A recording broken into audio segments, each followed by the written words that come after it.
Hey guys, welcome to another video where we're sharing the secrets to our happy marriage, and today we're going to be discussing inheritance and also saving up to give your kids a head start and how we deal with these issues in our home. And what we've discussed and any plans that we have on what we think we want to do for the future. Yeah, because for me it was very important because growing up I found, actually once I started going out to jazz, I found out the differences between our culture, and one of the differences was Indian people tend to save up a lot for their kids. In fact, sometimes they put their life on hold and just save up and save up for your kids. I mean, for example, I can say about my own family, being from the Indian Sikh culture, my mum and dad, whenever they've always worked for us solely.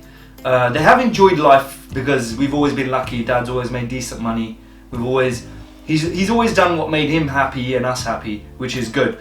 But a lot of Indian families will work and just save for their kids, and they will do nothing. Like, they won't travel, they won't even have a day off. So there is a good side to it, but there's also a bad side because they're not getting the balance. They're not enjoying their life. They're not seeing more than just work and home. And it's all because everything's based around what will I give my child? What will my child inherit? Can I make sure that my kid won't get into any debt? So I'm paying for education, driving lessons, anything like schooling. They even help out with deposits for a house. Deposits for houses, and obviously this is you're talking about 6 figures now, really, in savings, let alone what you're going to inherit afterwards. So there is a good side to it, but there's also a bad side because the parents can end up working too hard and not really seeing anything or doing anything with their life. But let's focus on the good bits of it. We do always work for our kids. We make sure that the kids have something at the end of it. We make sure that we try and leave them with no debt, or put them in a position where they can save money and walk out of, say, their parents' house with something to show. But and I don't know in the African culture how it is. I found it really difficult because, like I mentioned, me and Jazz sent my mum money back home, and I find that sometimes the mentality is not to give your kids a helping hand. There's never really much inheritance, or there's never much forethought that goes ahead to think, how can I help my kids get better in life? How can I sort of like push them forward? Because this is something that's very important to me and something that I'm constantly thinking about with Havana and Phoenix. Because I went to a really good school and there were people with a lot of money. There was like lots of different people, and I saw that, you know, my friends, their parents paid for their driving lessons, their parents paid for their wedding, their parents paid for the deposit for their flat. Their parents are always there thinking of ways to better their kids, so they're always better off. And there's no burden. And there's no burden. They're giving their kids a good head start. It's a very good head start. Whereas for myself, my friends are like, what do you mean you're sending your mum money? I mean, how can you even afford to send your mum money? And I explained, well, traditionally it's sort of like expected that you send money home. I don't mind doing it, but I can see how I was way behind the kids I went to school with.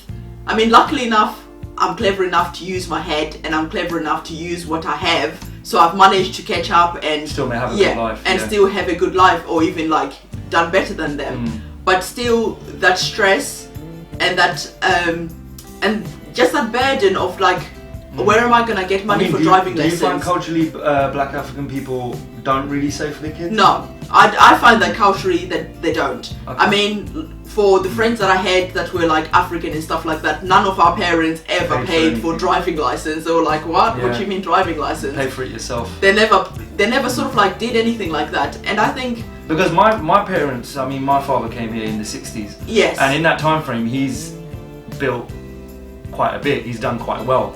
So there is stuff there to inherit. For you guys. So but there is also black African people, which I'm sure I hear that have done really well and have thought about giving stuff to their children through inheritance. Well, But probably the proportion of, say, from the Indian culture is probably a lot more, because the mentality's always been there. It's ingrained in us. It's almost like the royal family. It's always been ingrained in us. You need to have something to give to your children. Kids. Inheritance. But with the black African culture, you're finding it's not really happening. It's not really happening. Like all the friends that I have that are from the black culture, it doesn't happen. It's always, even if their parents came here back in the 60s, like let's say Jazz's parents, his parents have done better. They've managed to build a small empire. Whereas, I don't know, the African people are still struggling. And to pay their mortgages. And what are you struggling with? I don't really understand. I mean, is it because like we want to have like the Nike trainers, the designer clothes, we want to have all that stuff?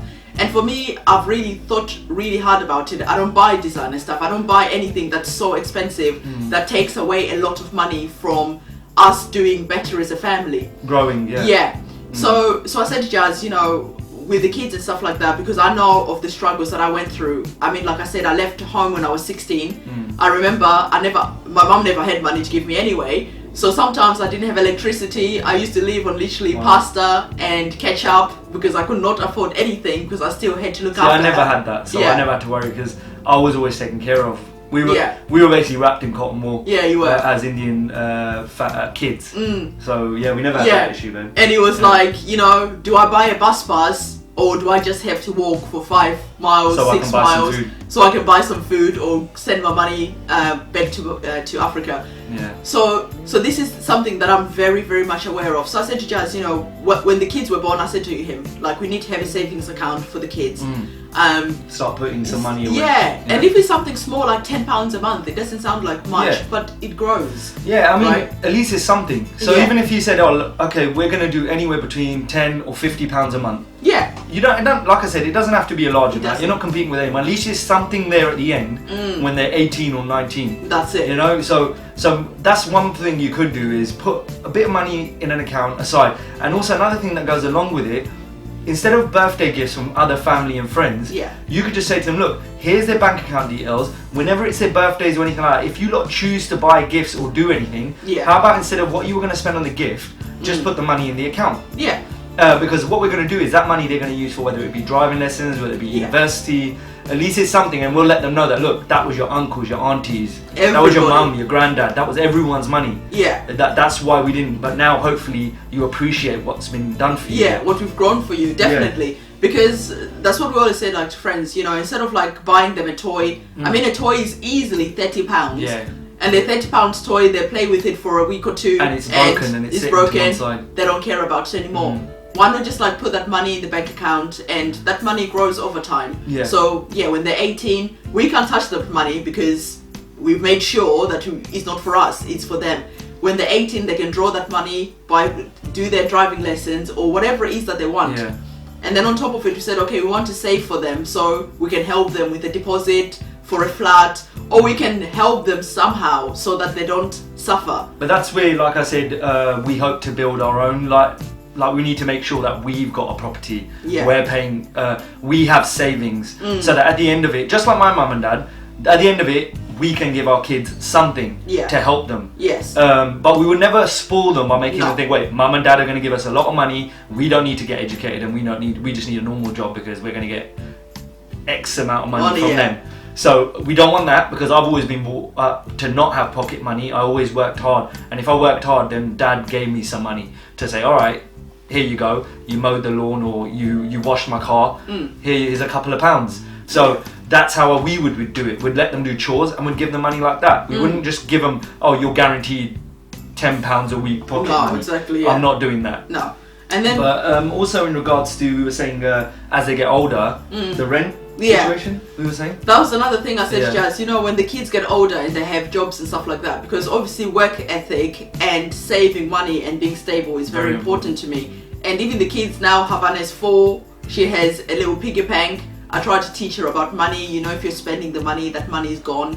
You can't, you know, it doesn't come back again. So you know how money works. Yeah, we want to teach them how to budget. Yeah. So it's not about being stingy, it's about being clever, you know. So we were saying that when you go out in the real world, if you don't live at mum and dad's once you're 18, 19, you're going to have to pay rent. Yes. So at least 40% of your income is going to go to rent. You're not going to see that income. So instead of living on rent, live with mum and dad. This is what we would do. Give me that 40%. Yes. And you carry on living how you're living. Don't worry about food or anything like that, bills. You save some money yourself. I would take that 40% and I would save it for them. I may not tell them I'm doing that. Yeah, we're not gonna tell them.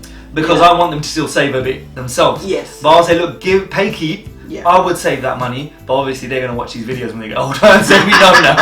But obviously, I'm not saving about that. But you want to save that money, so Yeah. you could do that. You might have kids that are older now, because I know that is so helpful. Because if your parent all of a sudden after 4 years of you working has been saving 40% of your wages for you that you were going to pay, that you thought you were paying in rent or keep, that parent said, here you go, here's 5 figures worth of money.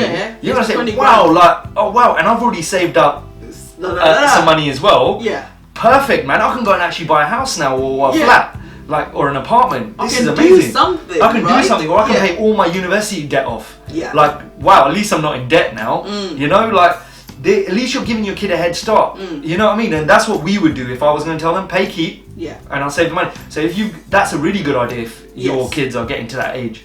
Don't let them just live for free, because that's freehold. That's just loafering around. You don't want them to do that. If they're working, don't just go and let them spend all their money at a nightclub, go out drinking, holidays. Clothes, this and that. Because you still need to live in the real world. Yeah. I did it at home, and that's why I can budget, because my dad always did that. My dad did that for me. Yeah.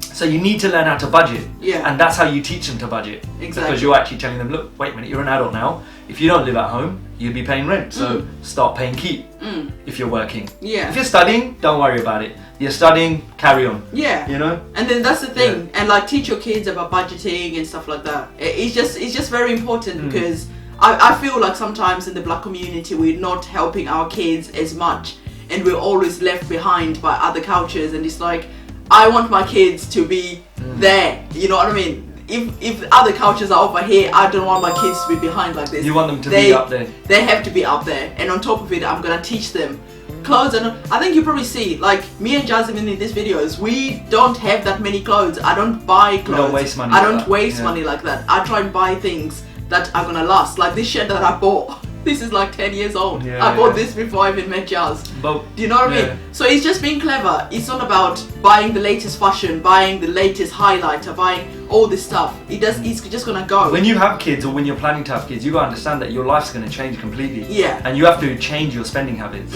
Because you might not be able to afford what that you did before. Exactly. And also, again, like I said, not only do you need to feed your family, you need to think, wait a minute, how can I help my kids further themselves better in the future? So at least if you're, like I said, saving up something where you're paying a mortgage off and you've got an inheritance for them, you're thinking, great, at least my kids will have something. Do you know what I mean? Yeah. There's got to be something, but you can't say, oh wait a minute, I'm 50 or 55, I'm still paying my mortgage. No offense to anyone that is, because it does happen. People have made bad financial mistakes. A lot of people do. Exactly. But sometimes there's just there's not really anything there. You can do, or you're living on rent yourself, and you're like, wow, like how are these kids gonna actually get out of this struggle and become better? Yeah. So it's up to you to consciously think about how you want to do this before you have kids. Then on top of it, like if you're in a financial position that is not great, at the end of the day, you can teach your kids to be able to use their own heads and their own minds.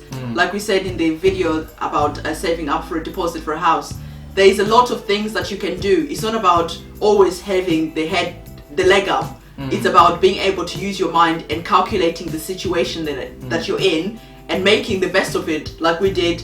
We didn't have mum and dad to help us save for a deposit for a house. So we played the system in the right way. Exactly. Without breaking the law. Yeah. So you can teach your kids, like, look, go and do what they did. Go and rent a house and, save some money. On rent, save exactly. Money, There is other things that you can do, but it's just, if you're not in a financial situation, it doesn't mean that's the end of what you can do for your kids. You definitely can still do other things. It's just being open. There's so much information on the internet. There's so much help and resources out there. Use them to your advantage and better your kids as much as you can. And that's really on inheritance. I think in regards to inheritance and saving in regards, I think a lot of people that's what you need to be aware of. Yeah. Because I don't think people look at it that angle that maybe I'm looking at it. Yeah. In regards to saving for the kids. So just try and be a bit more conscious about what you're doing today, so that tomorrow you're not thinking, oh my god, I can't help my kids. Yeah. And or your kids are like, oh my god, now I have to look after my mom. Now I have to worry about healthcare bills and all this stuff, because it is a burden on them and there is a lot of stress. So just try and alleviate some of that stress for your kids, because it is possible. It really is possible. So yeah, guys, that's it really on how we deal with like giving our kids a leg up and inheritance and savings, and it is possible. And again, give this video a thumbs up if we like what we've spoken about, and share it with your friends and family. And if you haven't subscribed to the channel, please do subscribe. so. Just press the button below. And that's it. We're gonna leave you with those thoughts. And share the videos, please. Yes, that would be great. And that's it, guys. We'll see you in our next video. Bye, guys. Bye. Take care. Hi, guys. Welcome to another video of us sharing the secrets to our happy home.